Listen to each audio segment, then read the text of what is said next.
When people found out that Max Verstappen owns a simulator setup worth tens of thousands of dollars and once stayed awake until the early morning racing virtually the night before a Grand Prix, the reaction was predictable. Fans called it reckless. Critics said it was a distraction, but inside Formula One, the response was very different. Toto Wolff didn't criticize it at all. He called it an advantage. That reaction makes more sense once you understand what Formula One is about to become. The 2026 regulations are not just another technical update. They represent the most extreme reset the sport has ever attempted in a single season. New engines, new chassis, new energy systems, new driving demands. And according to several team principals, drivers who have spent years mastering complex systems and simulators may be better prepared than anyone else on the grid. The reason is simple. Formula One is moving toward a form of racing where thinking matters as much as driving. In the current era, drivers manage tires, brake balance, and deployment, but much of the heavy energy work happens in the background. In 2026, that changes completely. Drivers will actively manage electrical power throughout every lap, making split-second decisions that directly affect overtaking, defending, and lap time. That skill doesn't come from instinct alone, it comes from repetition. And repetition is exactly what sim racing provides. While many drivers treat simulators as tools they occasionally tolerate, a small group treats them as competitive environments in their own right. Verstappen belongs firmly in that second category. To him, virtual racing isn't practice, it's racing. And that mindset has quietly built a skill set that aligns almost perfectly with what the new regulations demand.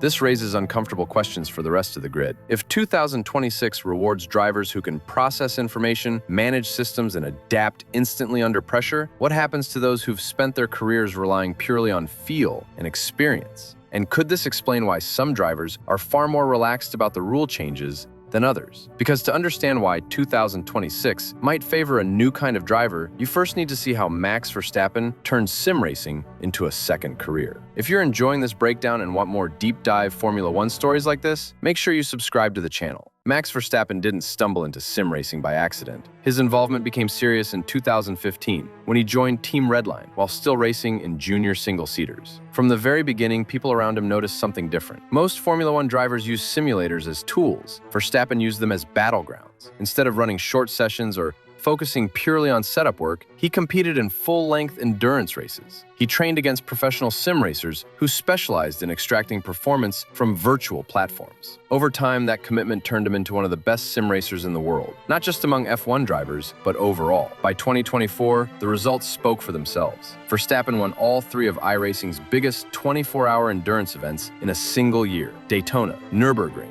Spa. The Nürburgring win was particularly striking. He completed a multi-hour night stint, slept briefly, and then went on to win a real Formula One Grand Prix the very next day. 2 victories, 2 completely different worlds, less than 24 hours apart. This level of dedication goes far beyond hobby-level involvement. Verstappen has admitted that he often wakes up in the middle of the night with setup ideas and feels compelled to test them immediately. When he moved homes, he refused to dismantle his simulator before a race weekend, leaving the rest of the apartment empty. The rig travels with him. It's shipped to race locations. It's part of his routine. And all of this matters because sim racing constantly forces adaptation. Different cars, different tracks, different rule sets. Drivers must learn quickly or fall behind. That constant exposure builds a mental flexibility that shows up clearly when Verstappen arrives at a new Formula One circuit and immediately operates at the limit. What once looked excessive now looks intentional, because 2026 is going to punish drivers who struggle to adapt. And once you understand what the new regulations actually demand from drivers, Verstappen's obsession with sim racing starts to look less like passion and more like preparation. The defining feature of the 2026 Formula One regulations is balance. Specifically, the balance between combustion power and electric energy. Today's cars rely heavily on the internal combustion engine, with electric power playing a supporting role. In 2026, that relationship changes dramatically. The power split moves close to 50-50. Combustion output drops significantly, while electric power output nearly triples. The result is a car where battery deployment becomes central to performance. Drivers will no longer rely on automatic systems to manage energy in the background.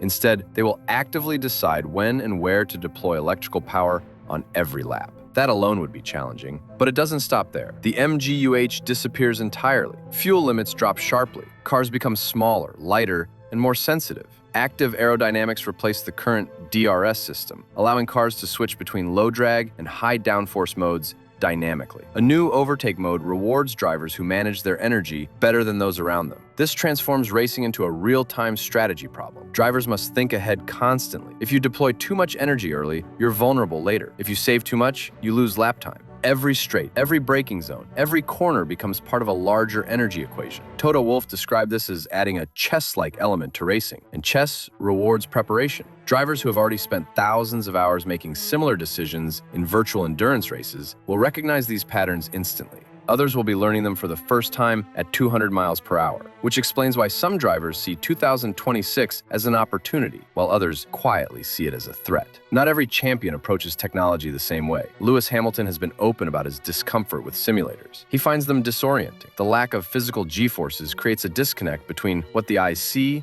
and what the body feels. Bumps feel wrong. Curbs feel different. The sense of speed doesn't match reality. Because of that, Hamilton uses simulators sparingly, just enough to stay familiar. And for most of his career, that approach worked perfectly. 7 world championships don't happen by accident. But 2026 introduces a challenge that experience alone may not solve. Energy management decisions will be constant, not occasional. Drivers won't just react, they'll calculate while driving at the limit. That's where sim racing shines. Studies show that professional simulators transfer most real-world skills effectively, especially cognitive ones. Newsletter, decision-making, anticipation, strategic thinking all carry over almost directly. Verstappen himself estimates that simulators replicate about 90 to 95% of real driving. The missing percentage comes from physical sensation, not mental processing. And mental processing is what 2026 demands most. Red Bull engineers have noticed how deeply Verstappen engages with the technical side. When he visited the power unit department, the questions he asked revealed an understanding of how systems interact, not just how the car feels. That curiosity matters. Because history shows that when Formula One resets this hard, the drivers who adapt fastest don't just win, they dominate.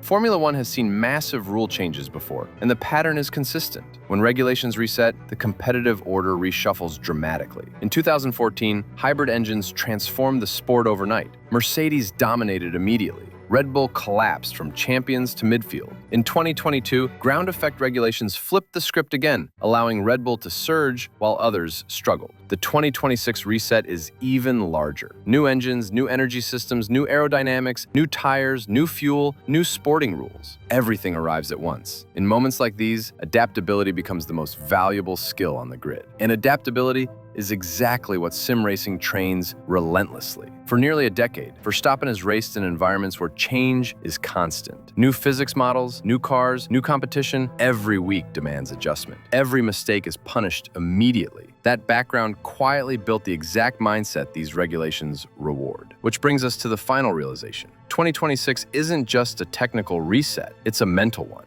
When Max Verstappen won a virtual endurance race and a real Formula One Grand Prix on the same weekend, one team boss summed it up perfectly. He won 2 races that day, just in different cars. That comment captures something essential. For Verstappen, virtual and real racing are not separate worlds. They use the same mental tools, the same decision-making processes, the same competitive instincts. And in 2026, those worlds collide. Drivers will need to think while driving, manage energy while attacking, plan while defending, execute while calculating. It's no longer enough to be fast. You must be adaptable. Verstappen has spent years training that skill without knowing these rules were coming. Thousands of hours, endless repetition, constant pressure. When 2026 arrives, most of the grid will be learning. He'll be remembering. Because when Formula One changes this much, the future doesn't belong to the best driver of the past. It belongs to the one who prepared for a race nobody knew was coming. Before you click away, make sure you watch our video, How F1 Mechanics Rebuild a Car After a 200 Miles Per Hour Crash. It shows what happens after the cameras stop rolling, how mechanics strip a destroyed car, inspect hidden damage, rebuild thousands of parts under curfew pressure, and sometimes get a car back on track overnight. From survival cells to cost cap consequences,